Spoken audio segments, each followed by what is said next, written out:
Hi అండి, అందరికీ నమస్కారం. Welcome to my channel tasty Telugu vlogs.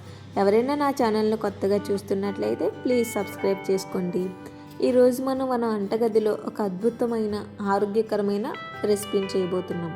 White rice దోశలకు బదులుగా పోషకాలతో నిండిన కొర్ర దోశని ఎలా తయారు చేసుకోవాలో చూద్దాం. రోజువారీ ఆహారంలో మనం మర్చిపోతున్న ఈ చిరుధాన్యాలు మన ఆరోగ్యానికి ఎంతో ముఖ్యమైనవి. ఓకే, ముందుగా అసలు కొర్రలు ఎందుకు తినాలి?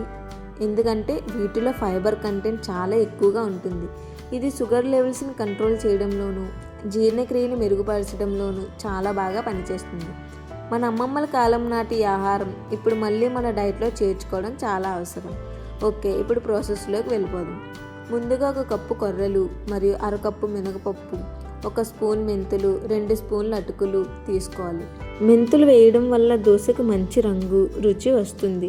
వీటిని శుభ్రంగా కడిగి కనీసం 5 నుండి 6 గంటల పాటు నానబెట్టాలి. నానబెట్టేటప్పుడు మరీ ఎక్కువ నీళ్లు కాకుండా చూసుకోండి. ఇప్పుడు మిక్సీ జారులో నానిన మిశ్రమాన్ని వేసి కొద్దిగా నీళ్లు పోస్తూ మెత్తగా గ్రైండ్ చేసుకోవాలి.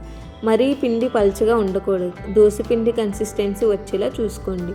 దీన్ని ఒక గిన్నెలోకి తీసుకుని మూత పెట్టి రాత్రంతా కనీసం ఒక 8 గంటల పాటు పులియబెడితే దోశలు చాలా సాఫ్ట్గా హోటల్ స్టైల్లో వస్తాయి. చూడండి పిండి ఎంత చక్కగా పులిసిందో.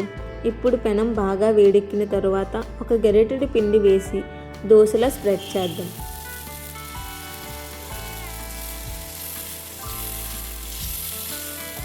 పైన కొంచెం నెయ్యి లేదా నూనె వేసి చిన్న మంట మీద కాల్చుకుంటే చాలా కరకరలాడుతూ వస్తుంది. చూడండి రంగు ఎంత బాగుందో.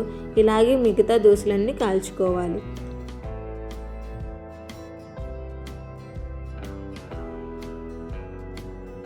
అంతే అండి, ఎంతో రుచికరమైన హెల్తీ కొర్ర దోశ రెడీ. దీన్ని అల్లం పచ్చడి లేదా పల్లి చట్నీ లేదంటే ఏ చట్నీతో అయినా తింటే చాలా బాగుంటుంది. మీరు కూడా ఇంట్లో ట్రై చేసి ఎలా వచ్చిందో నాకు కింద కామెంట్స్లో చెప్పండి. ఇలాంటి మరిన్ని హెల్తీ రెసిపీస్ కోసం మన ఛానల్ తప్పకుండా సబ్స్క్రైబ్ చేసుకోండి. ఓకే, మరో మంచి వీడియోతో కలుద్దాం.